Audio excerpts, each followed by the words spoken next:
प्रिशा भाव भयणीनो, आयज बागयोन झेरोमाचो परबेचो दीस आनी बागयोन झेरोम आमी आयच्या मिसाचे सुरवातेक जो व्हिडिओ घातला तो सारको तुमी पळयला जाल्यार बागयोन झेरोम आपल्या जिवितान पातका आड झुजलो. भोव करून ज्यो कुडीच्यो वंडावण्यो आसात तांचेर आड झुजूंक जाय तो प्रयत्न केलो.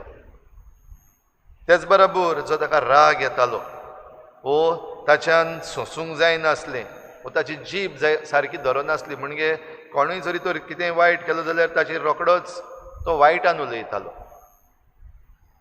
तर असल्या वेळार प्राचित ताणें केलें आनी ताचें चित्र जरी तर आमी पळयलें, सान झेरोमाचें चित्र जें आसा तो फातर घेवन आसा हातीन आनी हो फातर खंय तो आपणाचेच कुडीर मारून आपणाकूच त्रास दितालो, कित्याक ह्या वायटान पडटालो, कुडीच्या वंडावण्याच्या पातकान पडटालो. तेच बरोबर मन सारकें धरनासलें, राग येतालो.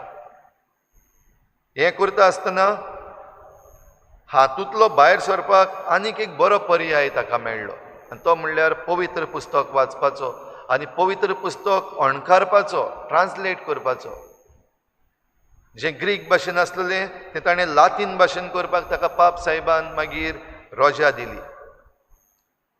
आनी आपल्या जिवितान ह्या पवित्र पुस्तकाचेर तें वाचून नियाळून ह्या आख्या पवित्र पुस्तकाचो ताणें अणकार केलो लातीन भाशेन आनी मागीर लातीन भाशेन तावन हेर सगळ्या भासांनी ह्या पवित्र पुस्तकाचो अणकार जालो. सगळ्या संवसाराक हें देवाचें उतर पावलें.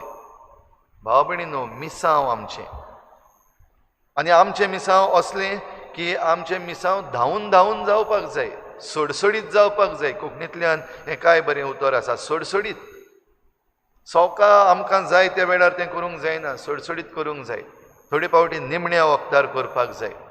हाच्या पयल्या वाचपान आमी नेहेमियासाच्या पुस्तकांतलें वाचता. एज्रास आनी नेहेमियास हांकां दोगांयकूय खेरीत भाशेन इज्रायल परतून बांदून हाडूंक वो जेरुजाल्याचें देव मंदीर परतून बांदून हाडूंक पाठयल्लें. आनी असल्या वेळार जायत्यो आडकोडी आसल्यो, त्रास आसलेले, लोक जायते फावटी समजनासलो आनी तेन्ना एज्रास हे सगळ्या लोकांक आपयता आनी पवित्र पुस्तक तांकां वाचता, देवाचें उतर वाचता. आनी आमी आयकलां कोण आसलें देवाचें उतर आयकूंक? देवाचें उतर आयकूंक सगळे दादले आसले, बायलो आसल्यो, तशेंच गिन्यानाक पावलोलीं भुरगीं अशें पवित्र पुस्तकान म्हणलां. गिन्यानाक पावलोलीं भुरगीं आमी पवित्र सभेच्या मना प्रमाणे ज्या भुरग्यांक 7-8 वर्सां जाल्यान तीं गिन्यानाक पावलीं अशें आमी म्हणटा आनी तांकां पयलो कुमन्यांव दिता. आमच्या कॉन्स्टिट्युशना प्रमाणे गिन्यानाक पावलोलीं भुरगीं जीं आतां तरणाटीं जाल्यात म्हणल्यार 18 वर्सां, तांकां आतां वोटींग रायट्स आसा. गिन्यानाक पावलोलीं म्हणटच सगळीं जाणटीं, म्हातारीं, तरणाटीं आनी भुरगीं पासून देवाचें उतर जेन्ना आयकतात तेन्ना तांच्या दोळ्यांनी दुकां वावलीं. कित्याक आमी पोरजां देव आमकां दिता तें घेवंक पावना. देव आमकां जाय तीं देणी दिता, पूण आमी संवसाराच्या कसपायांनी, कुडीच्या वंडावण्यांनी वा आमच्या मनान जीं चिंतनां आसात वो आमचे पॅशन्स जे आसात तातूंत इतलीं घुस्पल्लीं आसा की देव जें आमकां दिता तें आमी पळोवंकूच पावना आनी देव आमकां दिता ती देणी आमी अणभवूंक आनी तांची खुशाली करूंक, खुशाल जावंक पावना. आनी देखूनच ही पोरजां रडलीं, तांच्या दोळ्यांनी दुकां वावलीं. आनी असल्या वेळार एज्रास तांकां सांगता आतां रडपाचो वेळ न्हय, आतां खुशाल जावपाचो वेळ, कित्याक तुमचो देव तुमकां परतून नव्यान बांदून हाडटा. हेंच देवाचें उतर तांकां पावलें आनी ती खुशालकायेन बोल्लीं. हो सगलो लोक जो खुशालकायेन बोल्लो आमकां पवित्र पुस्तक आयज सांगता एकूच पोरजा जाल्ल्या भाशेन वो एकूच मनीस जाल्ल्या भाशेन, आख्खी पोरजा एक मनीस जाल्ल्या भाशेन आमच्यान जाता काय हे भाशेन आमी आख्खी पोरजा एक मनीस जावप म्हणजे आमचें एक चिंतप, एका मनाची, एका काळजाची. पयलीं क्रिस्तांवां आसलीं तांचे भाशेन आयज आमच्यान जावंक जाता काय? ओ उरफाटें आमच्यान जावपाक जायना काय? जायते फावटी आमच्यान जाता, प्रयत्न करीत जाल्यार आमी बाराबरीत जाल्यार आमच्यान जातलें, पूण त्या पयलींच आमच्या मनान जायते डावट्स आसात, एप्रिहेन्शन्स आसात की दुसरो जो आसा तो करचो ना. आमकां सदांच दुबाव दुसऱ्यांचेर, आमी बरीं, दुसरीं आहा तीं वायट, दुसरीं येवची ना. बाराबर एकवटान येवपाक जाय. आतां ह्या दिसांनी जे आमचें पॉलिटिकल सिट्युएशन चल्लेलें आसा गोंयांत, सगळो लोक एके भाशेन घोडे घुसपा गुंदळाक सांपडलेलो आसा, कन्फ्युजन जाल्लें आसा. पूण बाराबर येवपाक कित्याक आमी प्रयत्न करिना काय? बाराबर येवन एक पोरजा कशी हो एक मनीस जाल्ले परी आमी जरी तर पावलां मारीत जाल्यार कित्याक आमच्यान जावचें ना ही खुशाली करूंक, जी खुशालकाय आमकां देवान दवरलेली आसा. भाव भयणीनो, हें करूंक आमकां मॅसेंजर्स जाय, देवाचें उतर परगटपी जाय, मिसांव घेतलेले मनीस जाय. आयज जेजू ह्या 72 जाणांक धाडटा असलें मिसांव करपाक. आमकां सगल्यांक मिसांव दिल्लें आसा, पूण आमी त्या मिसांवाक केन्नाच हातूच घालूंक ना. हे 72 जाणांक धाडटा आसतना तांकां पदवी दिली आनी जेजून हीं उतरां काय बरी तांकां सांगली, पीक तर खूब पूण वावराडी थोडे. ह्या पासत पिकाच्या दोनया लागीं लुवणे मोळणेक वावराडी धाड म्हूण मागात.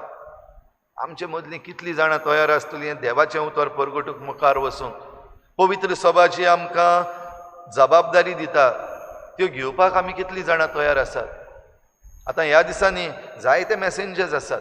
भोव करून जेन्ना आतां पॉलिटिकल सिट्युएशन राजकारणी मळार आयज जायते जाण असले मॅसेंजर आयिल्ले आसात. कोण सर्वे करता, कोण पयशे घेवन भोंवता, कोण दुसरे जे पार्टीज आसात तांचे लागीं भासाभास करता, कोण एमिसरीज जावन येतात. मिसांव, संवसारी मिसांव करप वायट न्हय, पूण आमचें मन चडशें फकत ह्या संवसारी मिसांवाचेरूच आसा. आनी हे मिसांव करपाक आमकां पयशे मेळटात, पागार मेळटा. पागार मेळटा तसले मिसांव करता तेन्ना ताका मिसांव म्हणचें काय जॉब म्हणचो? बाब भयणीनो, जेजू मिसांव करूंक धाडटा. आनी मिसांव करूंक येता आसतना हातान कितें घेवन न्हय, भुती घेवन न्हय, दांडो घेवन न्हय, वो कसल्योच वस्तू घेवन न्हय, वो कोणाचेरूच धरून न्हय. जेवण खाण पासून सगळें मेळटलें म्हूण भासायलां. म्हणटूच देवाचें मिसांव करूंक जरी तर आमी मुखार तयार आसा जाल्यार आयज आमच्या जिविताचो अणकार जावपाक जाय, ट्रान्सलेशन जावपाक जाय. जे भाशेन बागयोन जेरोमान हें पवित्र पुस्तक अणकारलें, ट्रान्सलेट केलें, ते भाशेन आमच्या जिवितान हें देवाचें उतर आमच्या जिविताच्या उतरांतल्यान, आमच्या जिविताच्या करण्यांतल्यान आनी आमच्या जिविताचे वागणुकेंतल्यान जे भाशेन आमी एकामेका सवेन जियेता तातूंतल्यान हो अणकार जावपाक जाय. तेन्नाच की आमचें हें मिसांव जेजून दिल्लें पूर्ण जातलें. नाजाल्यार आमी सदांचेच भाशेन आसात थंयच उरतले. सगलें जाल्या उपरांत मागीर आमी शिराप घालपाक लागतले. जांकां आमी विचून काडल्यात तांचेर शिराप घालूंक लागतले. ज्या कोणे विचून काडल्यात लोक आसा तांचेर शिराप घालपाक लागतले. आनी मागीर फकत रडटले. जे भाशेन ती पोरजां रडटाली जाल्यार आतां रडपाचे दीस सोंपले, खुशालकायेचे दीस मुखार येतात.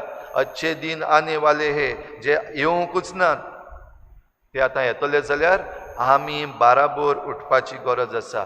एक मनीस कसो आमी जिवपाची गरज आसा आनी एक मनीस कसो जिवंक आमी जेजूची गुडार्थ कुडीन भितर सरोंक गरज. तेच पासत हो उंडो सोरो जेजूच्या मासा रोगतान बदलता आनी ह्या उंड्यान, ह्या जेवणान आमी वांटो घेता तेन्ना जेजूचे गुडार्थ कुडीन आमी एक जाता.